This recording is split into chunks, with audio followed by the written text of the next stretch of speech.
شیخ الحدیث حضرت مولانا محمد ادریس دامت برکاتهم العالیہ هغه فرمایل چې یو بادشاہ او یادو یو بادشاہ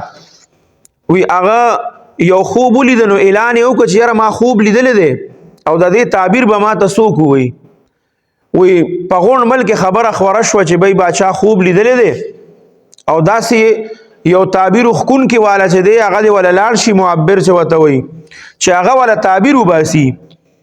هغه یو کس ولا ویلاړ بادشاہ سره کېناست ځان لا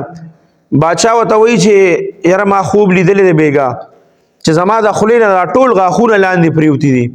او په خله کې مې یو غاخ هم نه دی پاتې شوی بعض ټیم د علماو نه خلک تاسو کې نو د عالم چې دی یا عام خلک یو پوهه سړی دا غنه سړی تاسو کې نو هغه داسې جواب ورکړي چې هغه مخامخ سړی باندې ډیر بد لګي د دې جواب ورکولم دا یو خپل ملکه ده او یو خپل طریقه غواړي ته یو سړی ته جواب ورکې کنه نو دواړه جوابونه به یو شانی خو یو جواب چې کم دی یو به ول ورکړي هغه په بد لګیدلی او دی بل چې ول ورکړي هغه په بد نه لګیدلی نو زمانه دا ټول غاخونه پریوتی نو ډایرک وته هغه تعبیر اوخکون کې وته وی چې بادشاہ سلامت ستا دا ټول اولاد چې دی بچي او نوسی دا به ټول مري بس بادشاہ وته وی ښا تا زماره خوب تعبیر داسې وباسو حکم یو کو دنه خدا سر کلم کې وی سړی ختم کو خلکو ته پته ولګی چې اوس خو بادشاہ یو سړی خو پکې وجلې دی خلکو ته پته ولګی دا اعلان شو به د خوب تعبیر پکار دی صحیح نو هغه بل خوب خون کې چې کم ماهر او غتم پتا وا چې د دې خوب تعبیر چې دی هغه خدا سے دی خو هغه خيارو بادشاہ له راوستوي بادشاہ سلامت دام د خوبونو تعبیر وباسي او ډېر ماهر دی او ته ما داسې خوب لیدلې چې زما د خلینو ټول غاخونه پریوتی دي